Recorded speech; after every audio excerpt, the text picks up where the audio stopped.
unas palabritas para nuestros hermanos de Argentina, que estamos muy contentos de poder recibirlos. Y un petit groupe d'Argentins qui est avec nous. Voilà. Alors je m'adresse à eux pour leur souhaiter vraiment la bienvenue. Et al finalizar estas palabritas, quiero también aclarar unas cosas sobre el Evangelio et las lecturas de hoy.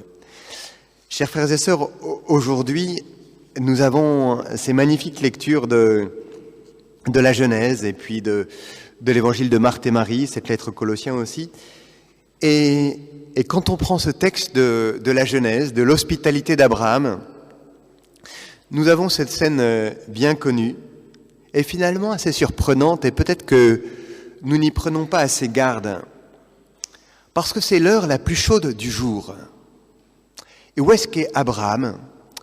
Eh bien, Abraham, il n'est pas dans son petit bureau climatisé, il est dehors. Il est dehors, et quand on sait ce que c'est que la chaleur de l'Orient, de l'Afrique, etc., on se dit qu'il y a quelque chose qui ne va pas là. Hein. Personne au dehors à une heure pareille. Et c'est magnifique, parce que cela signifie énormément de la disposition de cœur d'Abraham. À l'intérieur de ma tente, je n'ai pas tout. Il me manque quelque chose. J'ai besoin de sortir. Ah, je ne sais pas très bien pourquoi. Peut-être encore. Mais quelque chose me viendra que je n'ai pas en moi-même. Et c'est effectivement cette visite qui lui est faite et qui donne raison à son attitude. Il a comme senti, comme par un instinct à l'intérieur de son cœur, que c'était la juste place. Et cette visite va lui permettre de donner, de préparer quelque chose pour ces 3 visiteurs, de préparer ces quelques aliments qui leur permettront de poursuivre leur route.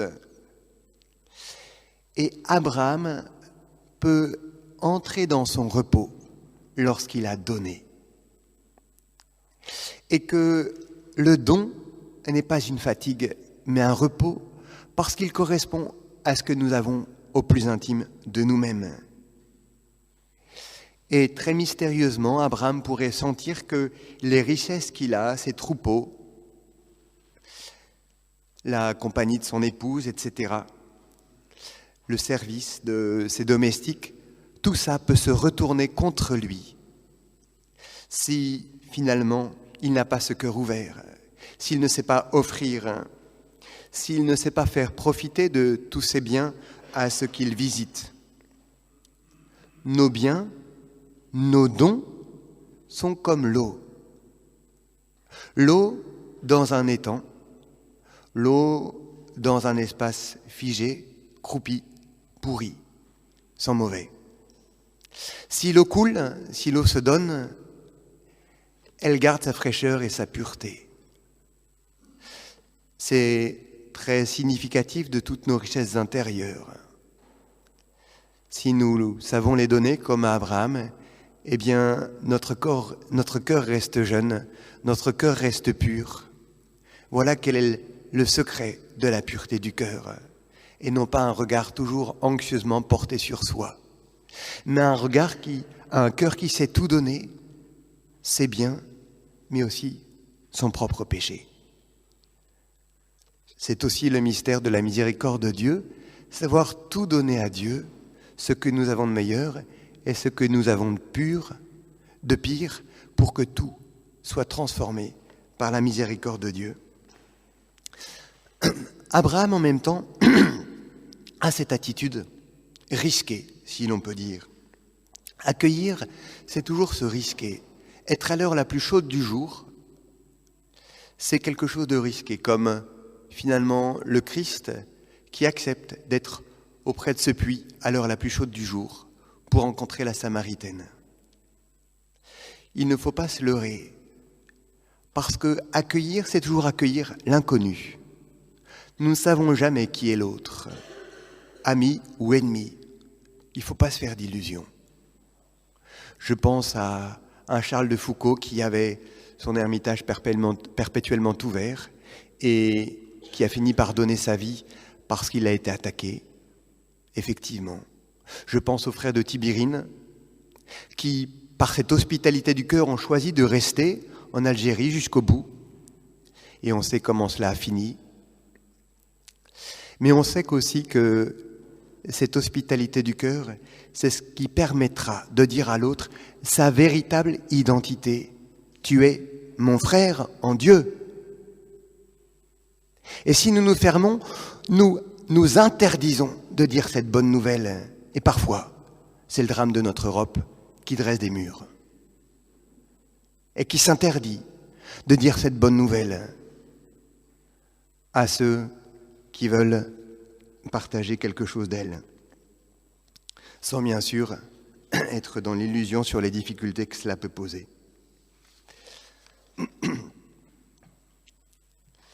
Il faut donc aller au-delà de notre peur, aller au-delà de ce réflexe de la nature, comme le manifeste bien Abraham, dehors à l'heure la plus chaude du jour. Et à ce moment-là, le monde peut changer autour de nous. Abraham fait de ce moment où la nature est écrasée de soleil un moment de fête finalement avec ceux qui viennent le visiter. Et le fruit de tout cela, qu'est-ce que c'est ? C'est justement une fécondité, un monde qui s'accroît, un monde qui se déploie. Il va lui naître un fils, car cet accueil suscite la vie, et une vie qui s'accroît de plus en plus.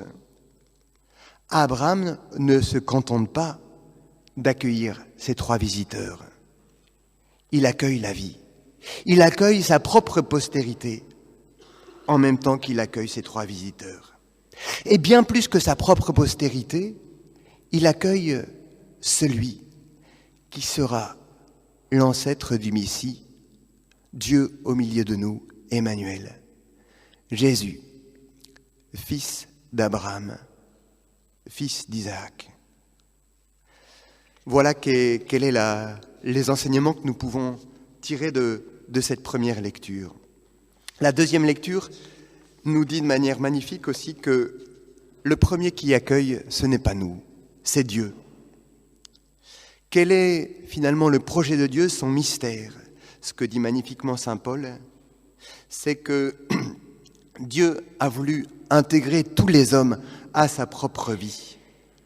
Et cela se manifeste de manière particulière par l'accueil des païens au moment où saint Paul écrit. Tous doivent partager l'héritage. Le désir de Dieu de toute éternité, c'est que nous partagions sa vie. C'est l'immense bonne nouvelle du christianisme. Nous n'avons pas Dieu d'un côté et nous de l'autre. Nous ne devenons plus qu'un. Dans le Christ, nous sommes un seul être. Vous connaissez tous cette magnifique icône de Roublev, ces 3 anges qui se regardent. Mais nous savons bien qu'il y a une place libre. Nous sommes ce 4e qui est invité à rentrer dans la Trinité. Et de la part de la Trinité, c'est pas parce qu'il lui manque quelque chose, c'est pas parce qu'elle serait malheureuse et qu'elle aurait besoin de se compléter. C'est simplement parce que l'amour de Dieu le porte à partager ce qu'il a de mieux, cette joie intime de l'amour partagé. Une dernière chose avec notre évangile. Marthe et Marie accueillent le Seigneur et Marthe s'active pour l'hospitalité de son maître. Mais finalement, qu'est-ce qui ne va pas dans Marthe ? C'est qu'elle oublie que l'hospitalité est toujours un mystère de réciprocité. Elle ne reçoit pas du Christ. Elle est là affairée. Elle veut donner. Et Marie est celle qui a compris la priorité. Dieu nous aime le premier. Nous avons à recevoir. Alors oui, nous pouvons rendre. Alors oui, nous pouvons le servir. Mais Marthe n'est pas dans une attitude similaire. Elle est celle qui veut offrir. Et du coup, qui reste comme concentrée sur son propre don. Et qui oublie la beauté, qui oublie la vérité, qui oublie la bonté de celui qui est là, au milieu d'elle, et qui veut partager son être le plus intime. Voilà pourquoi nous nous fatiguons souvent. C'est que nous avons oublié de recevoir. Il est bon d'être chrétien. Ce n'est pas d'abord une exigence, c'est un bonheur. Et si nous oublions cela, nous nous aigrissons. Nous nous concentrons sur nos sacrifices, les exigences morales de l'Église. Mais cela vient dans un deuxième temps. Le Christ nous fait partager sa vie. Alors on louche, on voit ceux qui font plus, ceux qui font moins. Et on perd cette simplicité du regard que Marie porte sur son maître. Parce que c'est ce regard pur qui nous unifie, qui nous permet de ne pas nous disperser, qui nous permet de ne pas être divisés intérieurement et d'aller toujours à l'unique source. C'est cela qui permet cette paix du cœur et finalement que notre cœur profond soit toujours alimenté par le Christ qui se donne. Voilà ce que nous pouvons recevoir aujourd'hui de ces lectures, savoir nous exposer pour recevoir,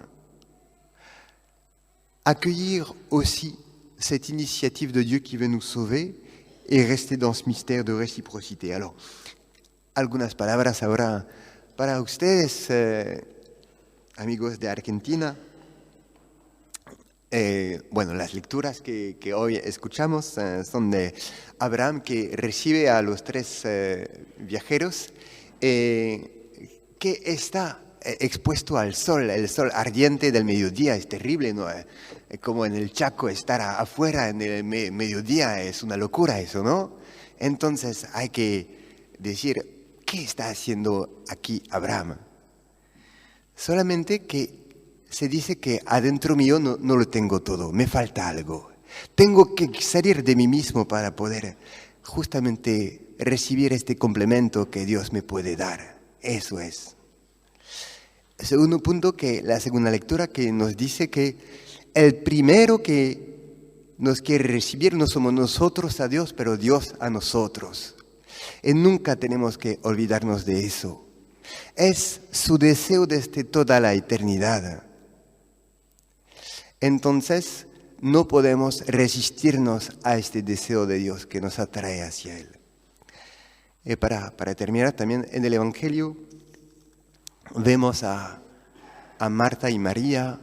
¿Y qué hace Marta? ¿Por qué Marta fracasa? ¿Por qué Marta se enoja?